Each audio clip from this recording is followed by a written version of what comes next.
I know this story will sound crazy, but please bear with me. A few years ago, I was in a relationship with someone who ended up being one of the worst things that ever happened to me. Looking back now, I can honestly say he almost destroyed me, mentally, emotionally, and even the way I saw myself. He wasn't just a bad boyfriend, he was like a wolf in sheep's clothing, pretending to be someone kind and trustworthy when in reality he was anything but. We met when I was only 17, still basically a kid, just starting to figure out life and love. He, on the other hand, was already 23, an adult, at least by age. I know how that sounds now, and yeah, it raises all kinds of red flags. I wish someone had pulled me aside back then and said, "Hey, this isn't normal. A grown man dating a teenage girl who's never even had a proper relationship? That's not okay." But at the time, I didn't see any of that. To me, he seemed perfect. He knew all the right things to say, and he carried himself like someone who had it all together.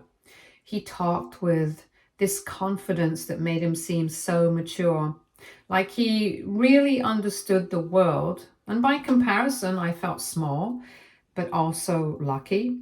I thought I had someone older and wiser who cared about me. I was totally wrapped up in it. I thought it was love. I really did.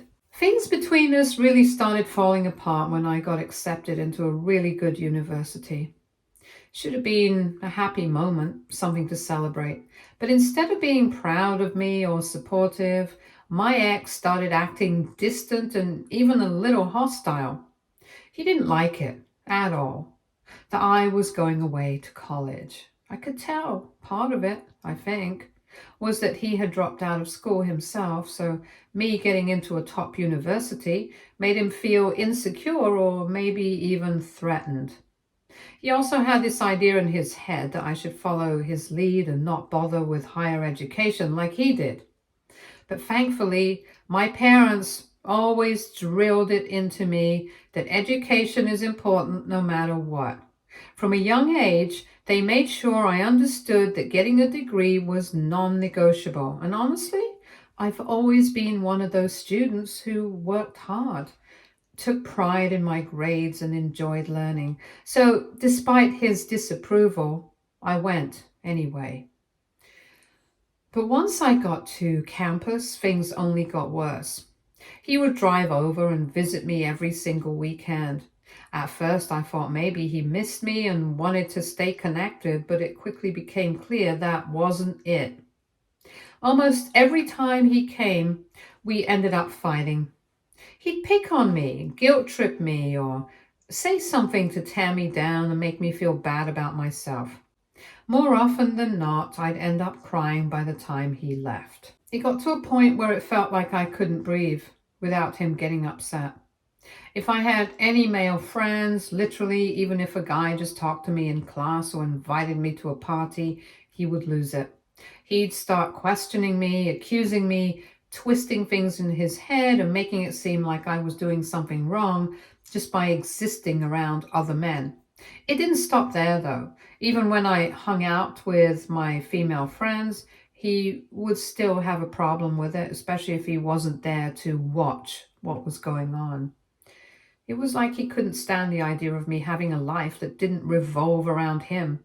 If I wanted to go out and have fun, like go to a party or grab drinks with friends, he would make me feel so guilty about it. He'd act like I was being wild or irresponsible, when really I was just trying to enjoy my college years like anyone else.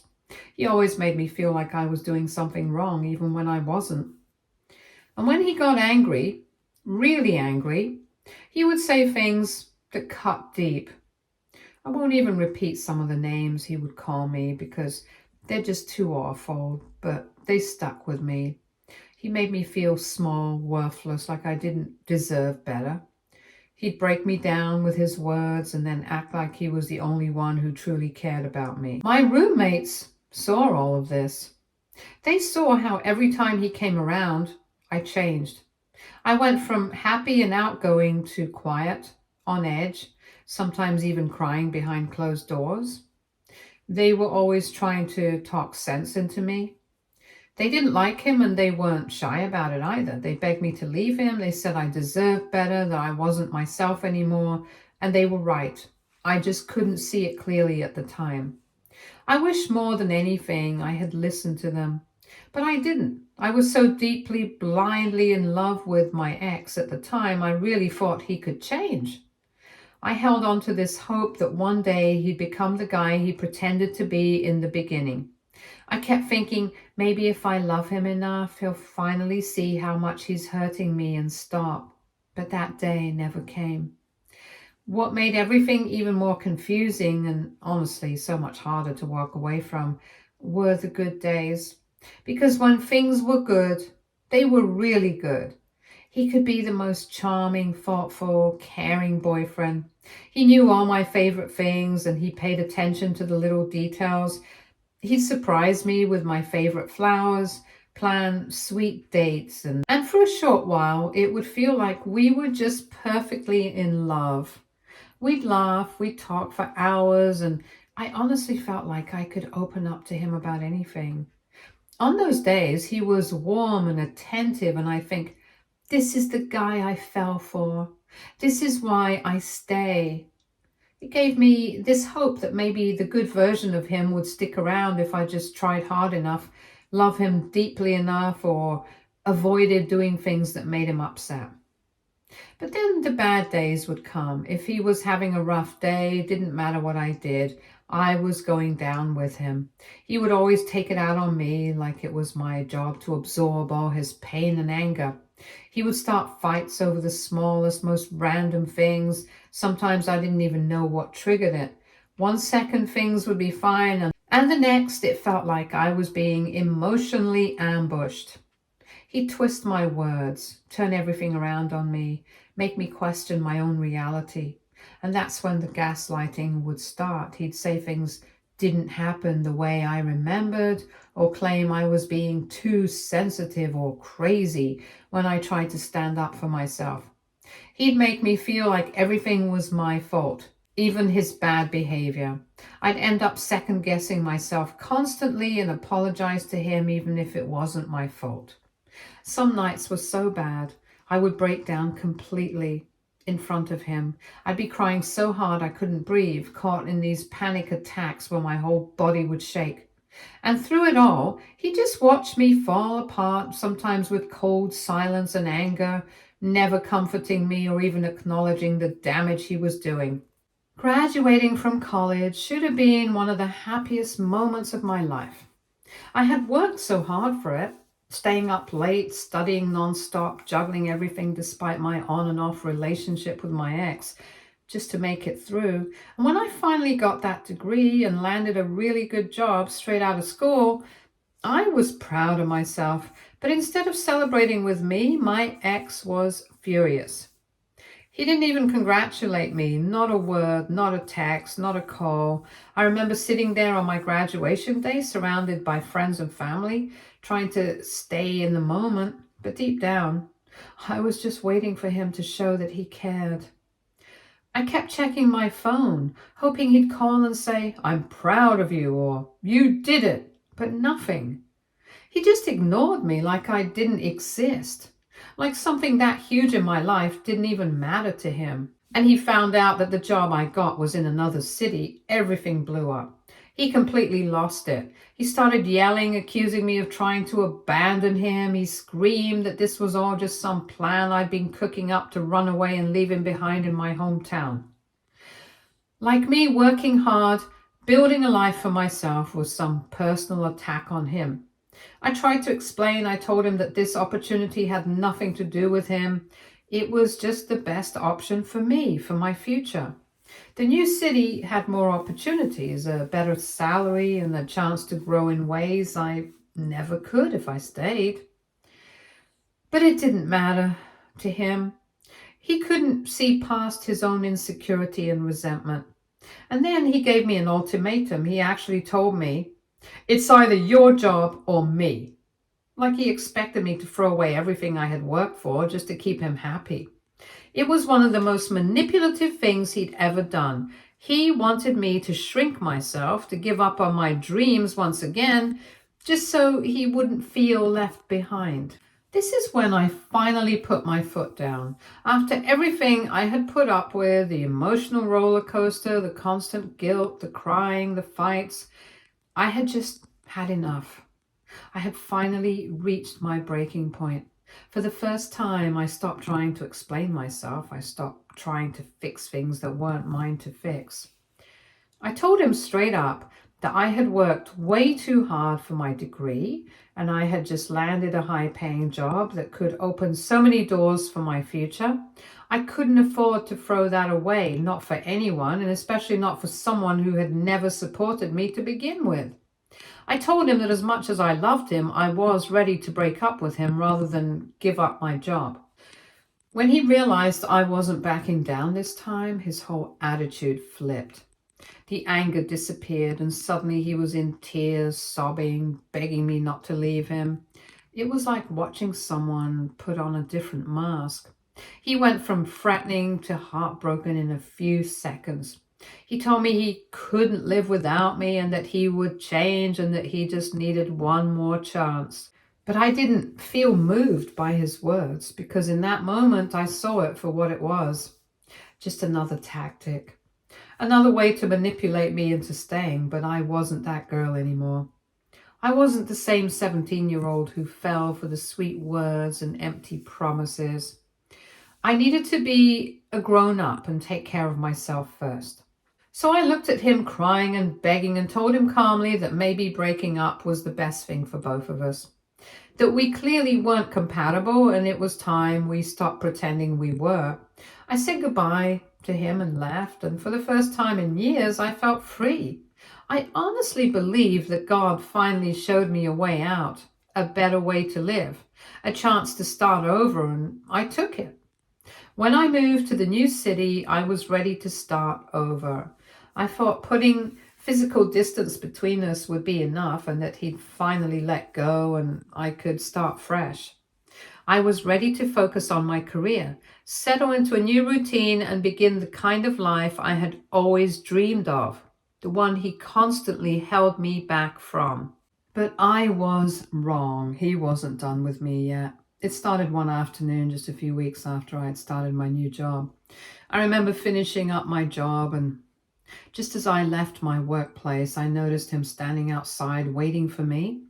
My heart dropped. He looked disheveled, possibly drunk. And from the look in his eyes, I could tell this wasn't some sweet surprise reunion. He hadn't come to talk. He had clearly come to cause a scene. I was terrified. My hands started shaking. All those feelings I thought I had left behind, fear, anxiety, dread, they came rushing back in an instant. I knew I couldn't let my coworkers see my ex. I had just started this job. I couldn't afford to have my personal life spill into my professional space like that. So I quickly and quietly went to the security team in the building.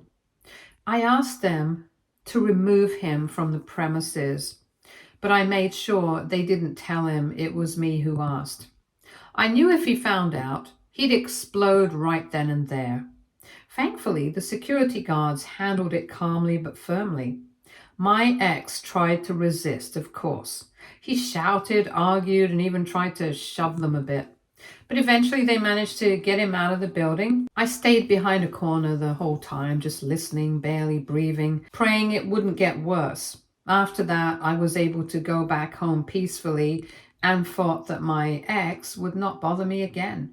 However, over the following weeks, he continued to show up unexpectedly. On 3 or 4 occasions, he even caught me as I was leaving the building. He'd start yelling, accusing me of being an a-hole for using him all those years and then dumping him once I'd gotten what I wanted. I tried to respond calmly, explaining that wasn't true and that he needed to move on and find someone more like him, but that only seemed to make him angrier. Every encounter drained me. I would go home shaken, exhausted, and anxious. I didn't feel safe walking out of work anymore. I started looking over my shoulder all the time, and still, part of me kept hoping he'd stop, that eventually he just let it go and disappear for good. One day, my ex followed me back home and attempted to break into my place. I barely managed to lock the door in time and call the police. I was terrified. My hands numb, but somehow I got the words out. Thankfully, the police arrived just in time.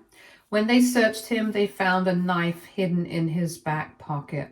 I don't even want to imagine what might have happened to me that night. The detail still haunts me. I keep thinking, what if I hadn't been quick enough? What if the door hadn't been locked? He was arrested on the spot and eventually sentenced to a year in jail. Afterwards, I was able to get a restraining order, which gave me some peace of mind, but the fear didn't just vanish overnight. My whole family knows what I went through.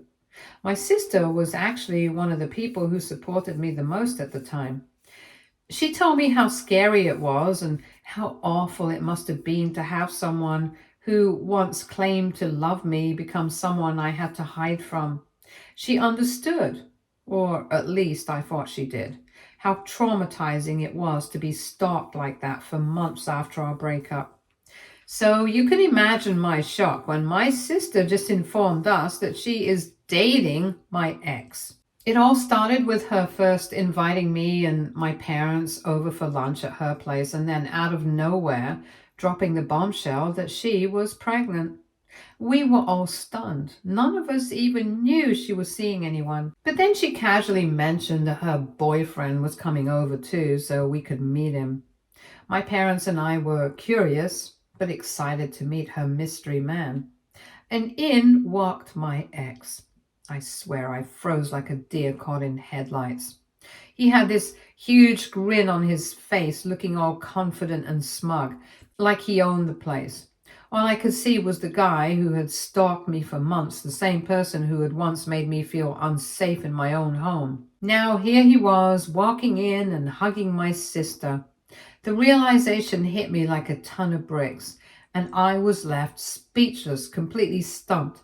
How could this be happening? How could my sister be with him after everything? It was beyond anything I could have imagined.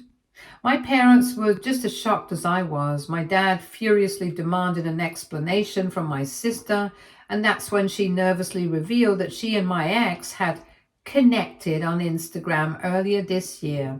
She said that knowing my history with him, she became curious to understand him better, to figure out why he had done what he did to me. She went on to explain that over the months, the more they talked, the more she felt like he could understand her soul. And then she turned to me and tried to justify his action, saying that he was not a stalker, but actually a big sweetheart, and that he didn't really mean any harm when he broke into my house that day. She clarified that he had been very much in love with me and just couldn't handle his emotions. Back then, I stared at her in disbelief, like she had completely lost her mind. How could she possibly defend him? I was the one who had suffered through it all, not her. It was like she had completely forgotten the terrifying reality of those months. All the same excuses for someone who had violated my safety. I just couldn't wrap my head around it. My sister kept going as if nothing about this situation was strange at all. She told us that my ex, after going to jail, had turned his life around through therapy and mediation. Apparently, he had come to realize his mistakes and was now a changed man. She emphasized how they both had fallen in love and were really happy about the pregnancy. As she spoke, my ex sat there smiling smugly and holding her hand. He had no remorse or shame on his face. He just sat there playing the loving partner. My sister continued, saying that although she knew how much we hated him for everything that happened, she wanted us to get over it and try to accept him now. After all, she was going to have a child with him, and she didn't want her baby to ever find out about his father's past. The words hit me like a punch to the gut. It was as though she was asking me to just forget everything I went through. I couldn't believe she was so willing to rewrite the past and dismissed the trauma I experienced. Not only had my sister willingly hooked up with my stalker, but she was now defending his actions and justifying him as if what he did to me was just some silly mistake. I couldn't hold back anymore and ended up yelling at her about how much of a betrayal this was and how I had a restraining order against this guy. So he had no right to be anywhere near me, as I didn't even want to see his face. At this, my sister argued back that I was being selfish and inconsiderate for not supporting her and her partner, and that I was welcome to get out of her house as she wanted him there regardless of my feelings. I felt disgusted by her, that I couldn't bring myself to argue with her anymore. I just stood up, prepared to walk out. As soon as I was heading for the door, my ex immediately got up and tried to block me. He then started with his apologies, saying how sorry he was for everything he'd done to me and that he hoped I could forgive and move on from the incident for the sake of my sister and their future baby. But before I could say anything, my dad stepped in furious. He didn't let my ex get another word out and finally telling him to step aside. My mom wasn't holding back either. She turned to my sister and with an icy tone declared that all of us were appalled by her betrayal.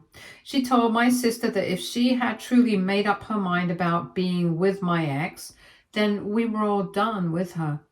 That was it. After that, without saying another word, the three of us walked out, leaving my sister and my ex. That night, my sister called me, crying hysterically. She said I had ruined her special lunch and that all her happiness about her pregnancy had been taken away because I made it all about me by walking out. The guilt she tried to make me feel was overwhelming, but I tried to stay calm. I explained to her as carefully as I could how crazy I thought it was that she was even in this situation, that she had forgiven someone who had caused me so much pain and now was involving him in her life like nothing had happened. But she wouldn't listen. She refused to see it the way I did. Instead, she told me that after all this time I was blowing things out of proportion and that my ex had already been punished enough, that he had paid for his mistakes and it was time for me to get over it also. So AITA for refusing to forgive my stalker? Update 1. So I haven't talked to my sister since our last conversation. I am thinking of going low contact with her as I still can't wrap my head around the fact that she is dating my stalker. For everyone asking how much younger my sister is than I, she's 3 years younger. Yes, my ex did meet her over the years and it disgusts me that she's now dating her. It feels like not only did he do this to piss me off, but it also seems pretty clear that he's only interested in younger women. It's sickening to think about, and honestly, it just makes everything worse. Some people in the comments here have suggested I should try to forgive my ex and move on for my own mental health. I get what you're coming from, and I know forgiveness can be freeing, but I can't just forget what happened. I spent months terrified trying to feel safe in my own home, and that's not something I can just let go of. With my sister now dating him and having a baby with him, it feels like I'm being forced to accept him because she's happy now and I'm expected to just swallow everything I've been through. It's hard to find peace when I'm being gaslighted into thinking I'm the problem. Update 2. It's been a month since my last update. Last week, my sister announced her engagement to my ex on her socials. I found out after some of our mutual friends started calling me as they were all shocked. Apparently, my sister has told everyone that she is very happy and excited to start a new chapter by marrying the love of her life. Anyways, this week my sister called me 8 times and sent a message saying it was an emergency. By the time she called for the 9th time, I finally answered, thinking it was a real emergency, but it turned out that she was calling to invite me to her wedding. Apparently, she and my ex are having a quick marriage at the courthouse. I was completely shocked by her audacity and told her that this was absolutely not an emergency and that I had no interest in attending her wedding whatsoever. She started tearing up, telling me how none of our family members, including my parents and cousins, were going to be there as they had all taken my side instead of hers. She pointed out that as a pregnant hormonal woman, she was feeling completely isolated. She pleaded with me, saying that I should be there for her as her sister, and then mentioned that even my ex wanted me there too. I couldn't help but scoff at this. Of course he wanted me there. That crazy psycho probably wanted to rub it in my face that he was marrying my baby sister despite the fact that he stalked me for months. I pointed out to my sister that I couldn't care less if she felt lonely on her wedding day. This was her own decision to marry someone like him, despite the fact that the entire family disapproved. She chose him, and now she had to deal with the consequences. And on top of everything, I had a restraining order against him, so there was no way in hell he was going to willingly attend their wedding or be anywhere near him.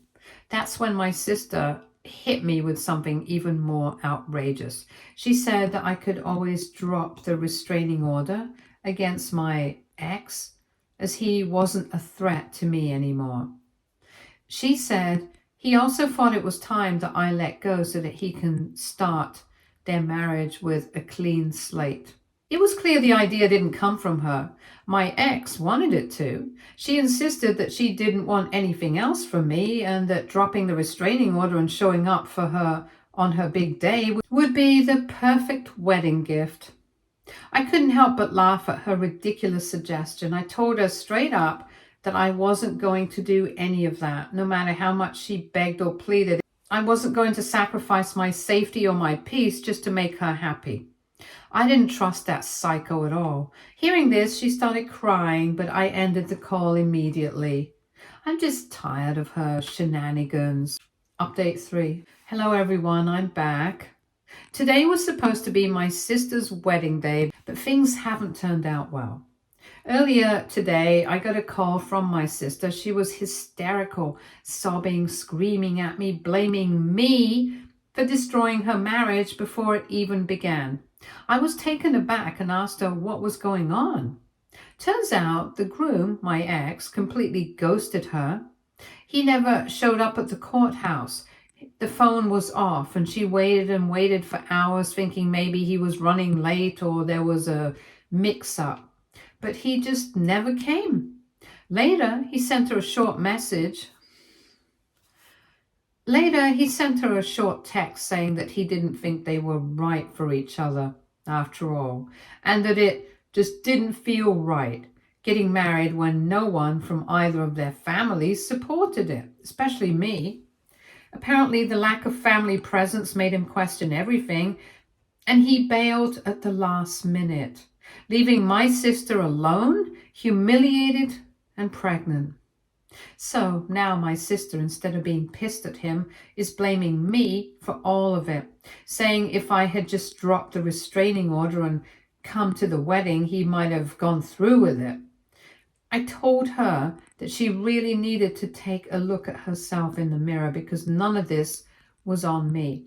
I sure as hell didn't abandon her at the altar. That was his doing, not mine. She made her choice when she decided to ignore everything he had done to me, everything he was, and tried to build a life with him anyway. She thought love would magically erase the past, or that if she stood by him hard enough, he'd turn into someone better. But that's not how it works. You don't redeem a monster just by loving it harder. Honestly, I think this was always going to happen. He was never a stable person and she ignored every red flag. I wish I could say I was shocked, but I'm not. And as much as it hurts to see her this broken, I'm done being her emotional punching bag. She made her bed. Now she has to lie in it. Stay tuned for more stories from our girl relationships.